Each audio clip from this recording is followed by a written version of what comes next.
Donc, bonjour. Aujourd'hui, pour discuter adaptation au changement climatique en lien avec l'activité touristique, on a M. Gilles Talbot de Rafting Nouveau Monde. Bonjour Gilles. Bonjour, ça va bien? Oui, ça va bien. Avant de commencer, là, c'est quoi que vous faites en termes d'activité touristique, là? En fait, j'opère une entreprise de rafting qui s'appelle Rafting Nouveau Monde sur la rivière Rouge. C'est situé entre Montréal et Ottawa. Donc, c'est la portion basse de la rivière Rouge qu'on fait, là. C'est le dernier tronçon d'une quinzaine de kilomètres là, qu'on fait en rafting. C'est la plus vieille compagnie de rafting au Québec. On est la deuxième plus grosse au Canada. Donc, on opère entre fin avril jusqu'à la fin septembre, début octobre. Cette année, je suis allé jusqu'au premier week-end d'octobre là, parce que, comme on peut voir, là, la météo, elle bouge beaucoup. Là, fait que maintenant, là, le mois de septembre et octobre, c'est quasiment plus beau que le mois de mai. Là, fait que ça s'étend jusqu'à là. OK, donc de mai à octobre. Ouais, de mai à octobre. Puis, c'est quoi la haute saison pour vous? Jadis, ça a été le mois de mai, là, quand moi j'ai commencé à faire du rafting, là, il y a beaucoup d'années, là, on parle de plus de 20 ans. Là, c'était vraiment le mois de mai, le temps qui était fort pour le rafting. Mais les gens ils ont changé, on recherche moins là, malgré ce qu'on peut voir dans les vidéos, puis dans tout ce qui se passe sur YouTube et Instagram, le monde il pense que c'est des sensations fortes que les gens recherchent, mais en réalité, les gens ont déplacé leur activité beaucoup plus vers juillet, août, puis maintenant septembre aussi, là, qui est un très bon mois. Là. OK, donc vous me dites qu'il y a une transformation, je dirais, de l'expérience. Les gens recherchent une expérience de rafting qui est peut-être un peu moins Un peu intense. moins intense, plus chaude aussi, parce que l'eau est haute au mois de mai, mais elle est froide. Tandis que quand tu viens au mois de juillet-août, l'eau est beaucoup plus chaude. En fait, très chaude sur la rivière Rouge. Puis il y a encore du très bon rafting à avoir. Surtout là, dans les dernières années où il y a souvent des épisodes de pluie intense comme cette année qui fait qu'on a du meilleur rafting même en juillet-août. Là. Et au-delà du rafting, votre entreprise, est-ce qu'elle offre des services connexes, Oui, mais complémentaires? c'est comme un petit resort. Là. C'est comme dans un petit club med. Fait que, on a sur place camping, piscine, spa, on a un bar, on a un tiki bar, on a un système de restauration. Fait que les gens vont être chez nous des fois 2 à 3 jours. Là. OK. Et donc, ben c'est ça. Nous, on parle de la question des changements climatiques. Donc, une organisation comme la vôtre, là, que ce soit autour de son activité principale ou des activités connexes, là, c'est quoi l'impact pour vous des transformations du climat? Ben, ils sont sur deux, des fois, je dirais même jusqu'à 3 paliers. Là. Dans un premier palier, c'est sûr que le niveau de l'eau, c'est quand même notre matière première. Là. Fait que, ça évolue beaucoup. On prend juste cette année, par exemple. C'est pas été catastrophique, mais on a vu qu'on joue beaucoup plus avec le niveau de l'eau que normalement. Normalement, l'eau commence très haute au mois de mai avec la fonte de la pluie, puis durant la saison, on va descendre, voir des petites hausses d'eau de temps en temps durant l'été avec la pluie normale. Cet été, ça a été l'inverse. On n'a pas eu d'eau au mois de mai. Fait que les gens qui sont venus chercher de la sensation forte au mois de mai, on n'avait pas d'eau au mois de mai. Parce qu'il n'y a pas eu de neige l'hiver passé. Puis il n'y avait pas d'eau durant le printemps. Puis à la partir de la mi-juin, on a eu 3 coups d'eau dans l'été qui ont amené l'eau plus haute que c'est les records depuis 5 ans. Même tous les printemps confondus, on a eu plus d'eau fin juillet, début août cette année que dans les 5 dernières années. Fait que ça nous oblige à bouger les sections de rivière, à traiter la clientèle de façon différente. Les gens qui viennent faire du rafting au mois d'août, souvent, ils ne s'attendent pas que l'eau soit haute comme ça. Fait que c'est beaucoup d'adaptation là, sur comment on va gérer notre clientèle, puis selon le niveau de l'eau. Fait que c'est plus comme avant, on se disait, bon, mais rendu au mois de juillet août, le client, c'est toujours de l'eau basse. On ne peut plus dire ça au téléphone, c'est plus des choses qu'on peut faire. Donc, on met plus de vidéos de tous les styles pour que les gens comprennent qu'il peut y avoir de l'eau même au mois de juillet, même au mois d'août. Fait que aussi dans le training de nos guides, souvent il y a des guides qui ne voulaient pas guider quand l'eau était trop haute. Maintenant, là, l'eau haute, il peut en avoir toute l'année. Fait que c'est beaucoup d'adaptation pour le niveau de l'eau. Puis sur le site même, comme je dis, on a un site, un camping, on a un gros resort quand même, qui est un petit peu en pente. On est dans un flanc de montagne. Fait que ça fait que la gestion de l'eau est vraiment importante. Fait que comme dans les dernières années, là, on s'est aperçu que les installations n'étaient pas faites pour gérer de l'eau comme on en reçoit maintenant, là, à grands coups d'eau, comme cette année, 100 mm en 24 heures.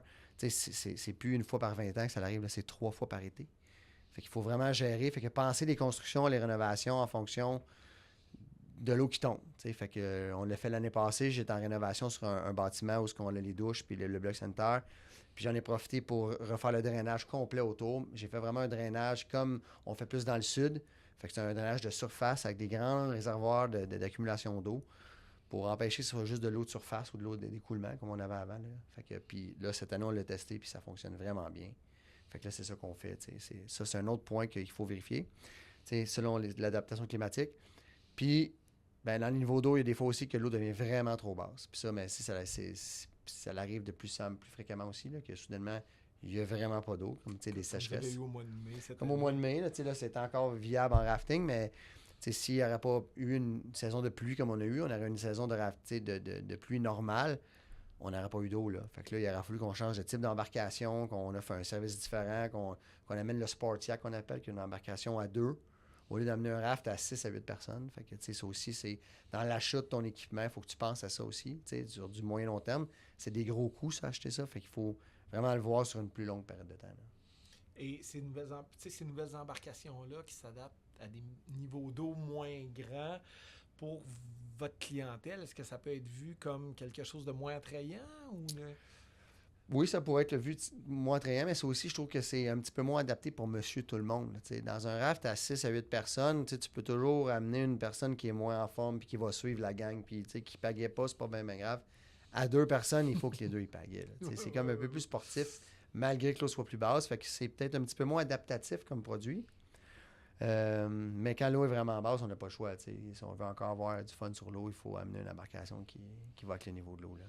Et donc, quand vous parlez, là, vous adaptez aux variations d'eau, aux précipitations, tout ça, comment vous intégrez ça à vos activités, à votre planification de votre organisation?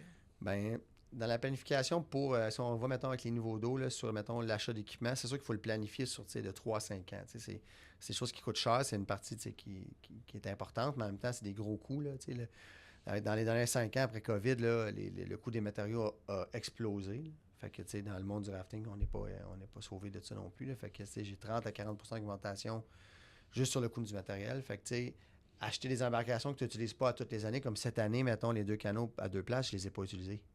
Fait que, je les ai achetés, j'en ai acheté 2 cette année, que j'ai storé, que je n'ai pas utilisé. Fait que, mais il faut le voir sur une période de 3 à 5 ans, fait que dans la planification financière, mais j'essaie de mettre du budget sur ça, même si est-ce que ça va être ou pas nécessaire, il faut le mettre quand même dans un but d'adaptation. Si on a 1 ou 2 étés vraiment basses, mais je vais être prêt. T'sais. Ça, c'est une des façons qu'on le fait. Même chose dans les rénovations de travaux, dans toutes les planifications de travaux, mais sur 3 à 5 ans, quand je planifie mes travaux, mais j'ajoute des coûts, j'ajoute des étapes pour être sûr que le drainage sur le terrain se fasse comme il faut. Même chose pour l'électricité.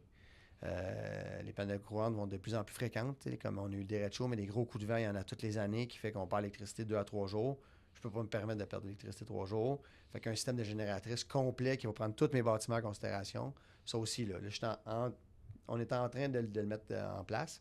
C'est pas tous les bâtiments qui sont vraiment autonomes présentement, mais on va vers là. Fait que, ça aussi, c'est dans ma planification stratégique financière pour être capable d'avoir un petit peu de budget à toutes les années à mettre dans cette portion-là.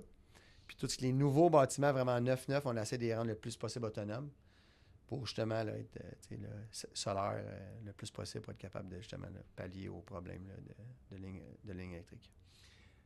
Pour la formation de vos employés, est-ce que c'est pris en compte? Est-ce que vous...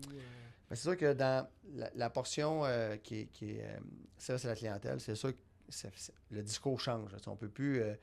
quand le monde appelle, c'est quand la meilleure section pour faire du rafting. Quand je vais amener mon grand-père et mes oncles, là, faudrait que ce soit plus tranquille. Quand venir, tout ça, ça bouge un petit peu. On ne peut plus garantir aux gens de l'eau basse au mois d'août comme avant. Et même chose, on ne peut pas garantir de l'eau haute au mois de mai. Parce que c'est plus le cas. Mes premières 10-15 années de rafting, là, c'était linéaire, là, l'eau. Là, c'est comme ça va arriver qu'il y avait des fois des petites l'eau remontait, mais pas comme en ce moment. Là, fait que oui, dans le service à la clientèle, comment on vend le produit, c'est important là, que le staff soit plus outillé là, sur quoi répondre à ces questions-là. Puis pour les guides de rafting aussi, là, on guide beaucoup plus d'eau haute qu'avant. Fait qu'une clientèle, des fois, d'eau basse, mais là, l'eau est haute. Fait que c'est un autre type de guidage aussi. Fait que on a besoin de faire plus de formation en continu pour ça. C'est s'assurer que les guides soient de meilleure qualité qu'avant.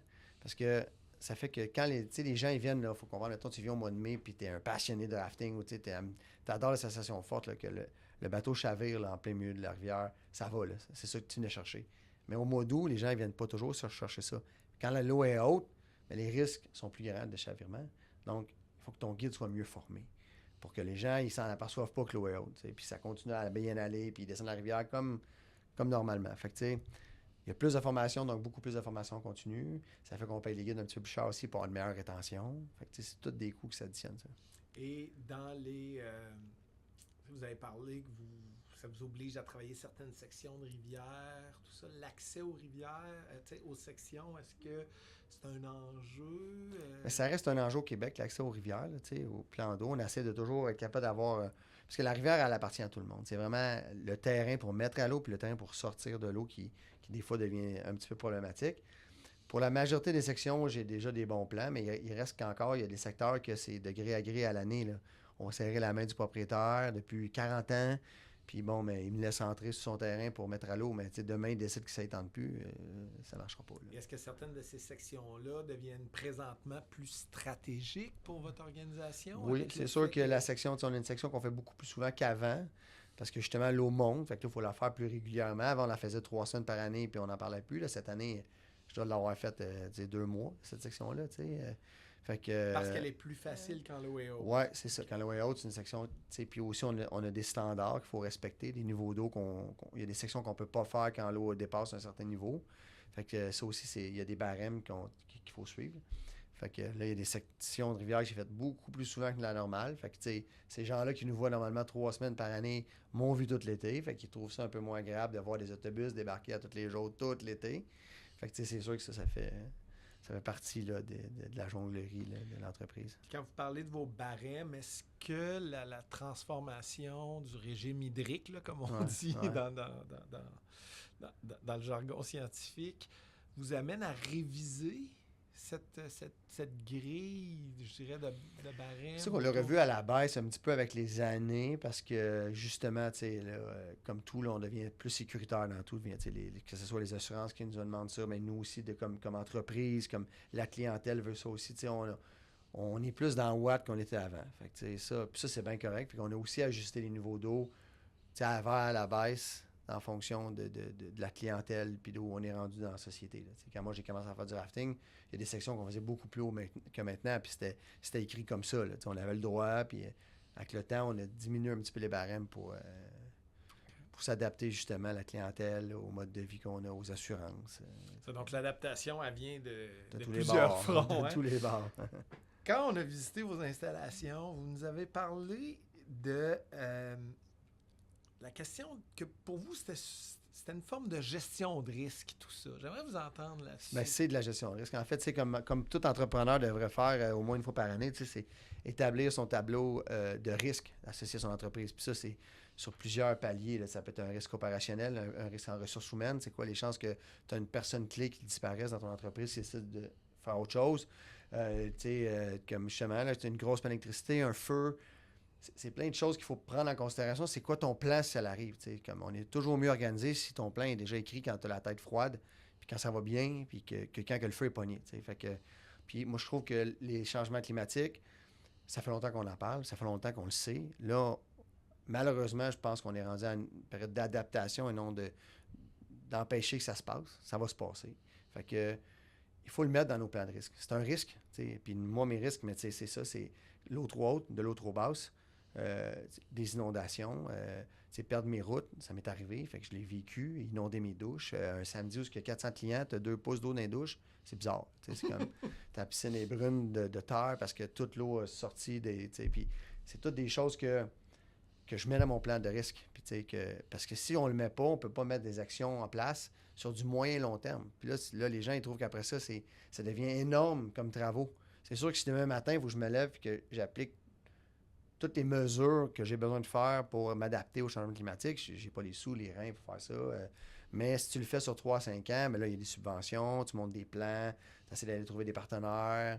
Mais pour ça, il faut que tu le mettes dans ton plan en premier. T'sais. Fait que à mon avis, l'adaptation au changement climatique, c'est un risque qu'il faut mettre à même titre qu'une perte d'emploi, à même titre qu'un feu ou une grosse plainte, une poursuite. Ça fait partie d'une des lignes de ton plan de gestion des risques. Puis il faut en tenir compte comme n'importe quel risque.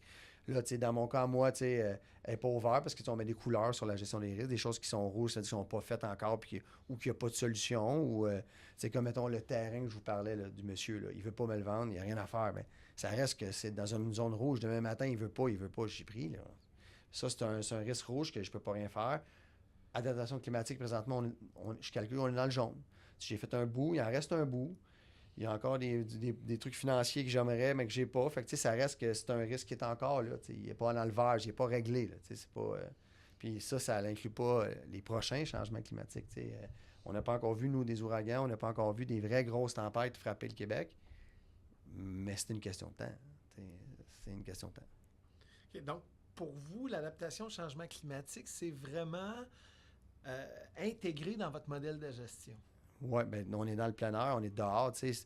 J'aurais une entreprise comme un cabinet d'avocats au centre-ville de Montréal, peut-être que je serais moins enclin à mettre ça dans ma gestion des risques. Dans mon cas, moi, je joue avec un élément qui est l'eau.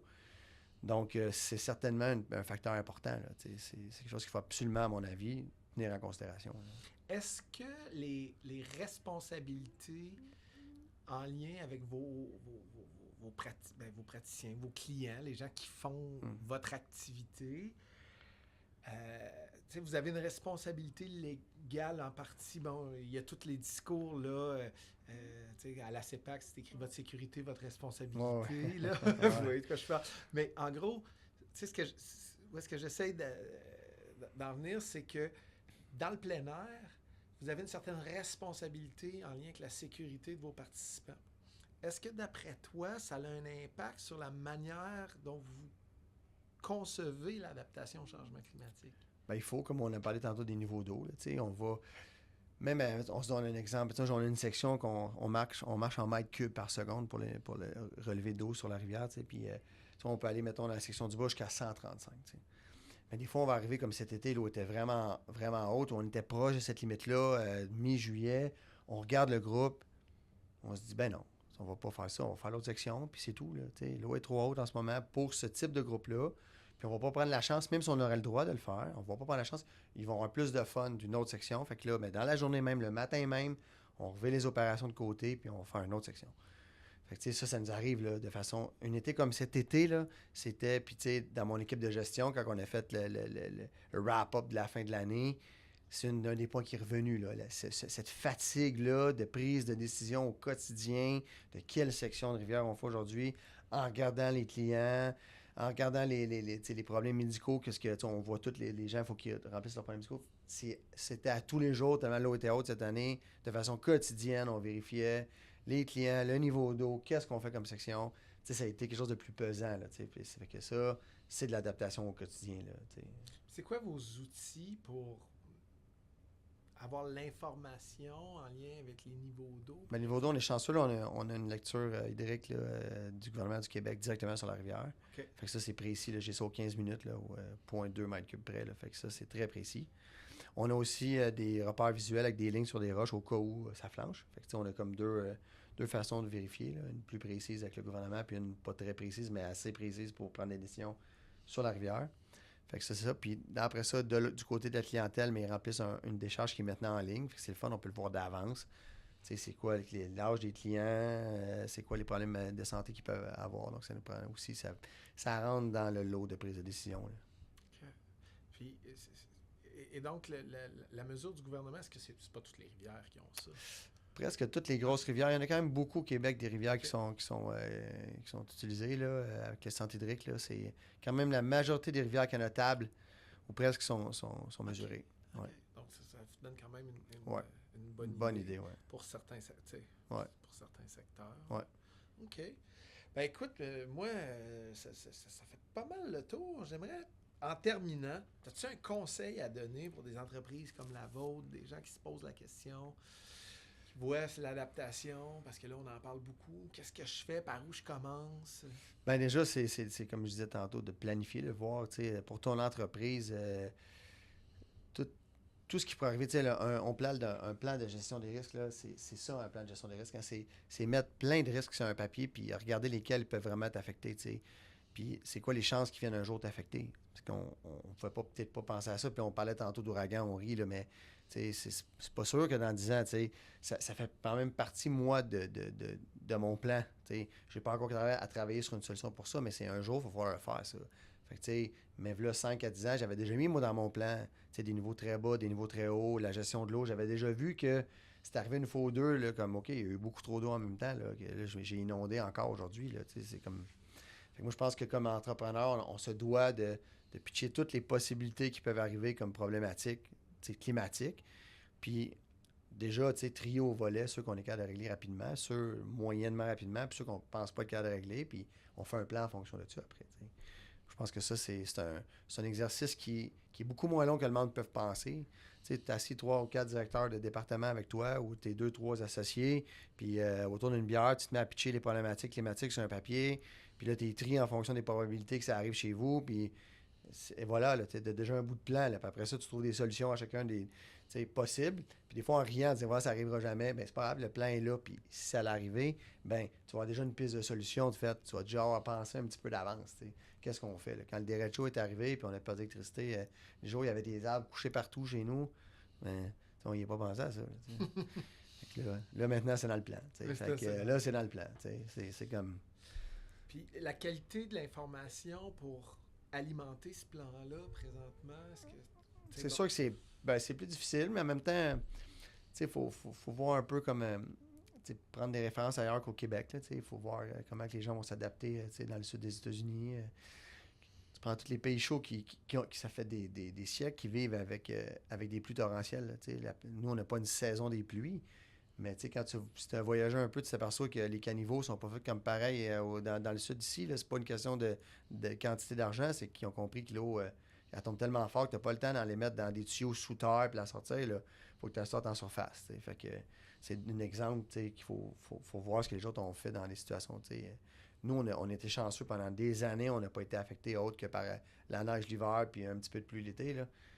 Mais il y a des pays dans le monde qui ça fait longtemps là, qui vivent avec des crises climatiques. Là, fait qu'il faut peut-être regarder ce qu'ils ont fait eux. Là. C'est déjà beaucoup d'informations qui est là. Ben écoute, moi ça termine pour aujourd'hui. Puis toujours aussi agréable de discuter avec vous. Merci beaucoup. Ça fait plaisir. Bonne journée. Gilles Talbot de Rafting Nouveau Monde.